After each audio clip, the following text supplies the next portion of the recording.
les relations internationales, il existe des moments qui ne font pas de bruit au premier regard, mais qui, en profondeur, déplacent des lignes entières. Ce qui se joue aujourd'hui entre Alger et Riyad s'inscrit précisément dans cette catégorie. Pendant longtemps, l'Algérie a été perçue comme un acteur stable, parfois discret, rarement spectaculaire dans ses choix diplomatiques. L'Arabie saoudite, de son côté, a cultivé une posture de puissance centrale du monde arabe, oscillant entre leadership religieux, influence économique et arbitrage politique. Entre les deux, une relation faite de respect mutuel, mais aussi de distance calculée, sans alignement aveugle ni rupture ouverte. Pour comprendre la portée de ce qui se déroule, il faut revenir à une réalité souvent ignorée. Le monde arabe n'est pas figé. Il est traversé par des rivalités profondes, des ambitions concurrentes et des visions opposées de la souveraineté. L'Algérie a toujours défendu une ligne claire, fondée sur le refus de l'ingérence, la primauté de l'État-nation et la méfiance envers les projets d'influence transnationaux. Cette position, longtemps perçue comme rigide par certains partenaires, s'est transformée avec le temps en marque de cohérence stratégique. Riyad, observant les bouleversements successifs en Afrique du Nord, au Sahel et au Moyen-Orient, a progressivement ajusté sa lecture de la région. Les Émirats arabes unis, quant à eux, ont développé une approche différente, plus offensive, mêlant investissement, réseaux d'influence et interventions indirectes dans plusieurs pays. Cette dynamique n'est pas passée inaperçue à Alger. Les tensions, parfois silencieuses, parfois visibles, ont commencé à s'accumuler, alimentées par des soupçons, des dossiers sensibles et des signaux politiques contradictoires. Dans ce contexte, chaque geste, chaque visite, chaque coordination devient un message codé, adressé autant aux alliés qu'aux rivaux. C'est ici que l'Arabie saoudite entre dans une nouvelle phase de lecture. Les crises successives au Soudan, en Libye, au Mali et dans d'autres espaces africains ont révélé les limites des stratégies fragmentées. Riyad semble désormais privilégier des partenariats étatiques solides plutôt que des alliances opportunistes. L'Algérie, avec son appareil institutionnel, son armée structurée et sa diplomatie expérimentée, apparaît alors comme un point d'ancrage crédible dans une région instable. Ce rapprochement ne se fait pas dans la précipitation, mais dans un tempo maîtrisé, presque méthodique. Ce qui frappe, c'est le contraste entre la discrétion du discours officiel et la densité des signaux envoyés. Rien n'est annoncé de manière frontale, mais tout est lisible pour ceux qui savent observer. Les rencontres se multiplient, les positions se rapprochent, les messages deviennent plus synchronisés. Dans ce jeu complexe, l'Algérie ne cherche pas à s'imposer comme une puissance hégémonique, mais comme un pôle d'équilibre. Et lorsque l'équilibre devient une ressource rare, ceux qui le détiennent attirent naturellement les regards. Il existe, dans l'histoire des relations internationales, des fractures qui ne sont jamais annoncées officiellement. Elles ne prennent pas la forme de déclarations hostiles ni de communiqués de rupture. Elles naissent ailleurs, dans les silences, dans les gestes non commentés, dans les absences plus éloquentes que les présences. Le monde arabe traverse aujourd'hui l'une de ces phases délicates, où l'unité proclamée masque difficilement des divergences profondes. Derrière les sommets, les sourires protocolaires et les discours convenus, se dessine une recomposition lente mais réelle des alliances et des méfiances. Depuis plusieurs années, une question traverse discrètement les capitales arabes, qui définit encore les règles du jeu? Est-ce la puissance financière, l'activisme diplomatique, l'influence médiatique, ou la capacité à préserver la stabilité interne? Ces interrogations ne sont jamais posées publiquement, mais elles orientent chaque décision stratégique. Certains États ont fait le choix d'une projection agressive de leur influence, estimant que le vide politique devait être comblé rapidement, quitte à bousculer des équilibres fragiles. D'autres, à l'inverse, ont préféré la patience, la profondeur historique et le respect strict de la souveraineté nationale. L'Algérie s'inscrit clairement dans cette seconde logique. Son expérience marquée par la lutte anticoloniale, la décennie noire et les défis sécuritaires régionaux a façonné une vision particulière du pouvoir et de la gouvernance. Pour Alger, la stabilité ne se décrète pas de l'extérieur, elle se construit de l'intérieur. Cette philosophie, souvent incomprise ou critiquée, a pourtant résisté à l'épreuve du temps. Elle contraste fortement avec des modèles plus interventionnistes, qui considèrent l'influence comme un levier à actionner sans attendre. C'est précisément dans cet écart de vision que naît la fracture silencieuse. Elle n'oppose pas seulement des États, mais des conceptions du futur du monde arabe. Faut-il privilégier la rapidité et le contrôle, ou la légitimité et la continuité? Faut-il miser sur des acteurs non étatiques pour façonner le terrain politique, ou renforcer les institutions existantes, malgré leur lenteur? Ces débats, bien que rarement exposés au grand jour, structurent aujourd'hui les choix diplomatiques les plus sensibles. L'Arabie saoudite, longtemps positionnée comme médiatrice prudente, semble avoir entamé une phase de réflexion plus profonde. Les bouleversements régionaux ont démontré que certaines stratégies, bien qu'efficaces à court terme, produisent des instabilités durables. Dans ce contexte, la posture algérienne apparaît sous un nouveau jour. Non pas comme une position rigide, mais comme une ligne de cohérence. Cette redécouverte n'est pas le fruit d'un discours spectaculaire, mais d'une accumulation d'expériences et d'observations partagées. Ainsi, sans rupture déclarée, sans affrontement verbal, une ligne invisible se dessine. Elle sépare ceux qui voient la région comme un terrain d'expérimentation politique et ceux qui la considèrent comme un espace de responsabilités historiques. Et dans ce silence chargé de sens, chaque mouvement prend une valeur particulière, chaque rapprochement devient un message, chaque distance une prise de position implicite. À un moment précis, la diplomatie cesse d'être un simple échange de formules et devient une mise en scène. Non pas une mise en scène théâtrale destinée au public, mais une chorégraphie calculée, observée attentivement par les capitales concernées. Ce qui s'est récemment produit à Alger relève de cette logique. Rien n'a été laissé au hasard. Les visages présents, les discours prononcés, le timing choisi, tout portait une signification qui dépassait largement le cadre protocolaire habituel.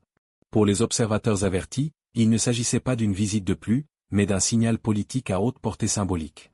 La présence saoudienne aux côtés du président Abdelmadjid Tebboune n'a pas seulement surpris par sa forme, mais par ce qu'elle suggérait en profondeur.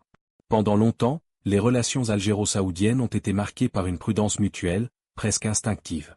Chacun avançait avec retenue, conscient des sensibilités régionales et des équilibres internes.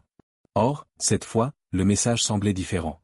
Il ne s'agissait plus uniquement de coopération bilatérale classique, mais d'une convergence assumée sur des dossiers sensibles, dans un contexte régional particulièrement tendu. Cette sortie dite historique prend tout son sens lorsqu'on la replace dans le climat géopolitique actuel. Les rivalités au sein du monde arabe ne se limitent plus à des désaccords idéologiques, elles touchent désormais aux méthodes d'influence, au choix des partenaires et à la définition même de la souveraineté. En s'affichant aux côtés d'Alger à ce moment précis, Riyad envoyait un message clair à ceux qui scrutent chaque geste. Certaines lignes ne doivent pas être franchies sans conséquences diplomatiques. Ce message, bien que jamais formulé explicitement, a été compris là où il devait l'être. Du côté algérien, cette scène n'est pas le fruit d'une improvisation.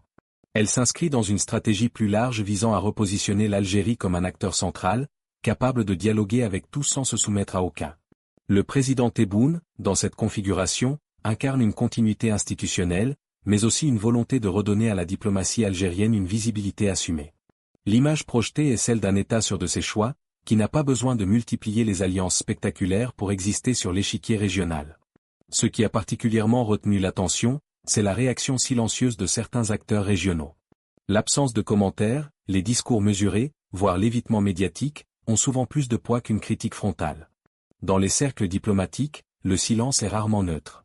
Il traduit soit une surprise mal dissimulée, soit une nécessité de recalculer ses positions. Cette scène algéro-saoudienne a donc agi comme un révélateur, mettant en lumière des tensions latentes et des équilibres fragiles.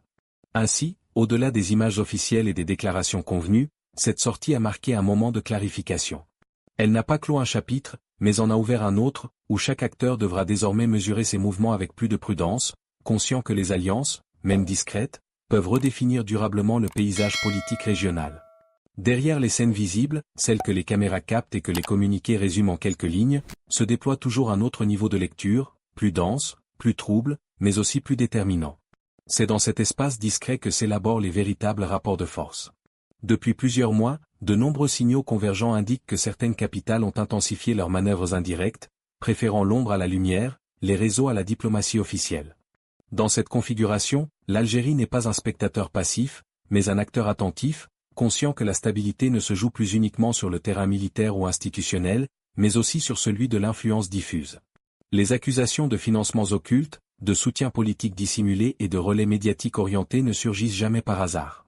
Elles émergent lorsque des États estiment que leur sécurité nationale, leur unité territoriale ou leur cohésion sociale sont mises à l'épreuve. Pour Alger, certaines lignes rouges ont toujours été non négociables, notamment lorsqu'il s'agit de mouvements séparatistes ou de tentatives de fragmentation de l'État. Ces dossiers, longtemps traités avec discrétion, ont progressivement pris une dimension régionale, révélant des interconnexions inattendues entre acteurs, intermédiaires et intérêts croisés. Ce qui rend la situation particulièrement sensible, c'est la manière dont ces influences circulent. Elles ne passent plus uniquement par des canaux étatiques classiques, mais empruntent des routes complexes, transitant par des structures offshore, des associations écrans ou des plateformes médiatiques étrangères. Ce brouillage volontaire complique la traçabilité, mais il n'efface pas les intentions. Dans les cercles sécuritaires et diplomatiques algériens, ces schémas sont étudiés avec minutie, non pour nourrir un discours alarmiste, mais pour anticiper les risques à long terme. C'est précisément à ce niveau que la convergence avec Riyad prend une autre dimension.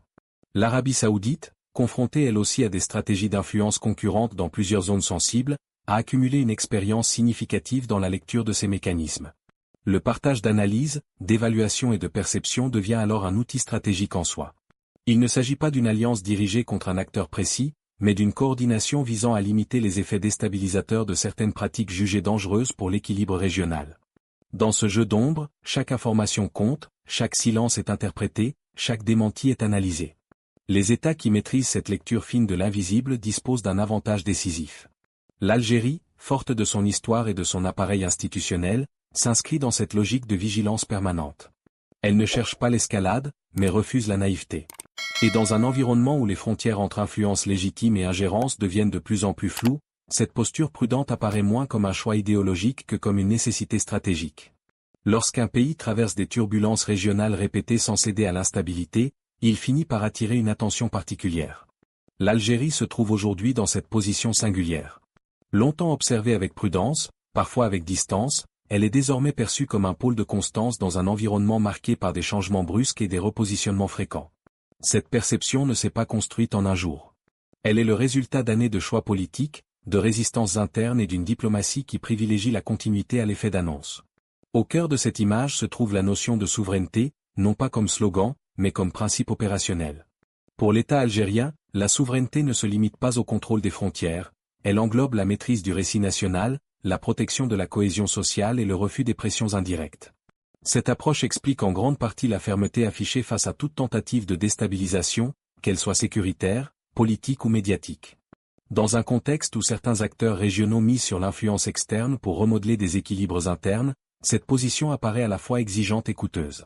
La population algérienne, souvent décrite comme politisée et attentive aux enjeux internationaux, joue un rôle central dans cette équation. Les débats, les interrogations et parfois les doutes traversent la société, mais ils s'inscrivent dans un cadre national largement partagé. Cette conscience collective, forgée par l'histoire et les épreuves, confère à l'État une marge de manœuvre particulière.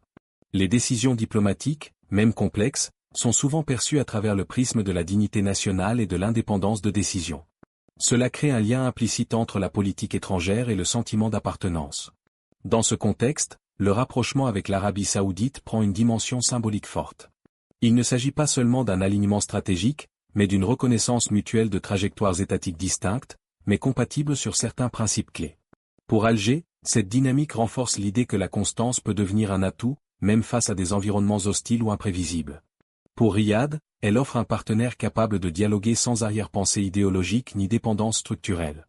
Ce qui frappe, c'est la manière dont cette posture algérienne influence les perceptions régionales. Certains y voient un modèle de résilience, d'autres une rigidité assumée. Mais dans les deux cas, elle impose le respect. L'Algérie ne cherche pas à convaincre par la force ou par l'argent, mais par la cohérence. Et dans un monde où les alliances se font et se défont au gré des intérêts immédiats, cette cohérence devient une forme de puissance silencieuse, difficile à contester, encore plus difficile à ignorer. À mesure que les équilibres se déplacent, les réactions régionales ne se manifestent pas toujours de manière frontale. Elles s'expriment souvent à travers des ajustements subtils, des repositionnements prudents, parfois même par une retenue calculée. Ce qui s'est joué autour du rapprochement algéro-saoudien a provoqué ce type de réaction feutrée, mais révélatrice. Dans plusieurs capitales, l'événement a été analysé avec attention, non pas pour ce qu'il montrait explicitement, mais pour ce qu'il suggérait sur l'évolution des rapports de force au sein du monde arabe et africain. Dans le Maghreb, ce mouvement a ravivé des interrogations anciennes sur les rôles respectifs des États dans la région. Certains pays observent l'Algérie comme un acteur qui refuse de se laisser enfermer dans des alliances figées, préférant une diplomatie à géométrie variable, fondée sur les intérêts stratégiques et la stabilité régionale. Cette approche suscite à la fois de l'admiration et de la prudence. Elle rappelle que la centralité régionale ne se décrète pas, mais se construit dans la durée, à travers une capacité à résister aux pressions tout en restant ouvert au dialogue. Plus au sud, au Sahel, les conséquences sont perçues de manière encore plus concrète. Les crises sécuritaires, les transitions politiques fragiles et les interventions étrangères ont profondément bouleversé cet espace. L'Algérie y est souvent considérée comme un médiateur crédible, capable de comprendre les dynamiques locales sans les instrumentaliser. Le fait que Riyad semble désormais accorder une attention accrue à cette lecture algérienne renforce l'idée que certaines solutions régionales doivent émerger de la région elle-même, plutôt que d'être importées ou imposées. Au Moyen-Orient, les réactions sont plus nuancées, parfois contradictoires. Certains acteurs y voient une tentative de rééquilibrage face à des influences jugées excessives ou déstabilisatrices. D'autres préfèrent temporiser, attendre, mesurer l'ampleur réelle de ce rapprochement avant d'ajuster leur discours. Dans tous les cas, le message a été reçu, l'Algérie n'est plus seulement un observateur périphérique, et l'Arabie saoudite ne se contente plus d'un rôle d'arbitre distant. Ce qui distingue cette phase, c'est l'absence de déclarations fracassantes. Les communiqués restent sobres, les mots choisis avec soin. Mais derrière cette retenue, les calculs sont nombreux. Chaque État évalue ce que ce nouvel équilibre pourrait signifier pour ses propres intérêts, ses alliances existantes et ses marges de manœuvre futures. Dans cet environnement incertain, une chose devient évidente. Les dynamiques régionales entrent dans une phase de recomposition, où les certitudes d'hier ne suffisent plus à expliquer les choix de demain. Et dans ce mouvement lent, presque imperceptible, chaque geste compte, car il peut, à terme, redessiner durablement la carte des influences. À ce stade, ce qui frappe le plus n'est pas seulement l'enchaînement des événements, mais la manière dont ils obligent à repenser certaines certitudes longtemps considérées comme acquises. Pendant des années, la lecture dominante du monde arabe reposait sur des schémas relativement figés, des blocs clairement identifiables, des alliances prévisibles, des rivalités presque routinières. Or, les signaux récents montrent que cette grille de lecture devient insuffisante. Les États ne se contentent plus de suivre des logiques héritées, ils expérimentent, ajustent et parfois rompent avec des habitudes diplomatiques bien ancrées.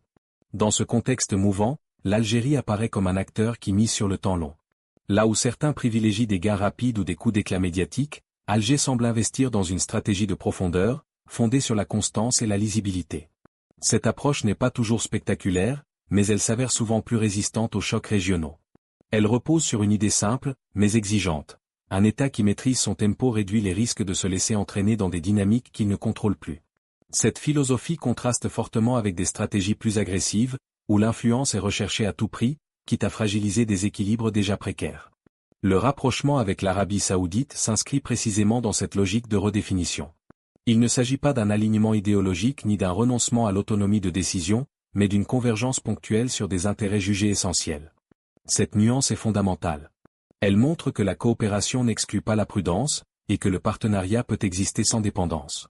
Pour Riyad, cette relation offre une ouverture vers une diplomatie plus enracinée dans les réalités nord-africaines et sahéliennes. Pour Alger, elle renforce la capacité à peser dans des dossiers où la coordination régionale devient incontournable. Ce mouvement oblige également d'autres acteurs à réévaluer leur propre position. Les stratégies fondées sur l'isolement, la pression indirecte ou la marginalisation progressive perdent de leur efficacité lorsque de nouveaux équilibres émergent. La diplomatie n'est jamais un jeu à somme nulle, mais elle impose des ajustements constants. Ceux qui refusent de les opérer à temps se retrouvent souvent contraints de réagir dans l'urgence, avec des marges de manœuvre réduites. Ainsi, au-delà des interprétations immédiates, ce moment révèle une transformation plus profonde. La montée en puissance d'une diplomatie fondée sur la cohérence, la patience et la lecture fine des rapports de force. Dans un environnement où l'imprévisibilité est devenue la norme, cette capacité à durer, à absorber les tensions sans se disloquer, devient une ressource stratégique majeure. Et c'est peut-être là que se joue l'enjeu le plus important, non pas qui parle le plus fort, mais qui parvient à rester maître de sa trajectoire lorsque tout autour semble changer. À mesure que cette dynamique s'installe, une autre dimension devient impossible à ignorer, celle du récit.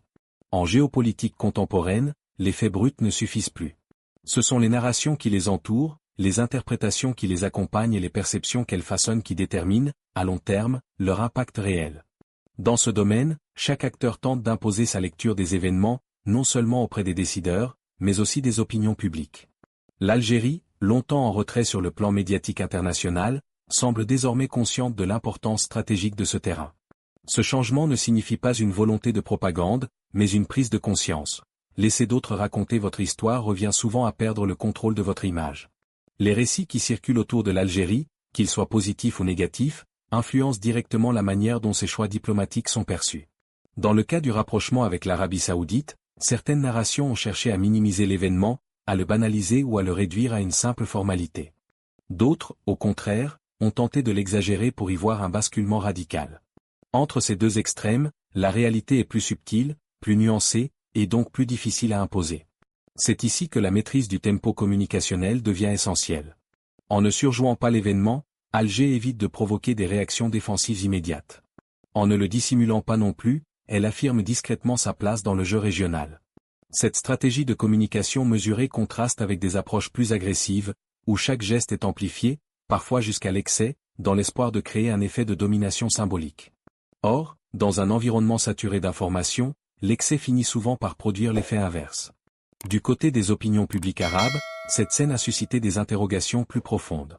Beaucoup perçoivent une fatigue générale face aux conflits interminables, aux ingérences répétées et aux promesses non tenues. Dans ce contexte, les États qui donnent l'image d'une certaine stabilité, même imparfaite, bénéficient d'un capital de crédibilité croissant. L'Algérie, avec son discours centré sur la souveraineté et la non-ingérence, trouve un écho particulier auprès de ceux qui aspirent à une région moins fragmentée, moins instrumentalisée. Cette bataille du récit ne se joue pas uniquement dans les médias traditionnels. Elle se déploie aussi sur les plateformes numériques, dans les débats en ligne, dans les commentaires et les discussions informelles. Chaque interprétation devient un micro-signal, contribuant à façonner une perception collective. Dans ce paysage fragmenté, la capacité d'un État à maintenir une ligne cohérente, sans contradiction majeure, devient un avantage stratégique.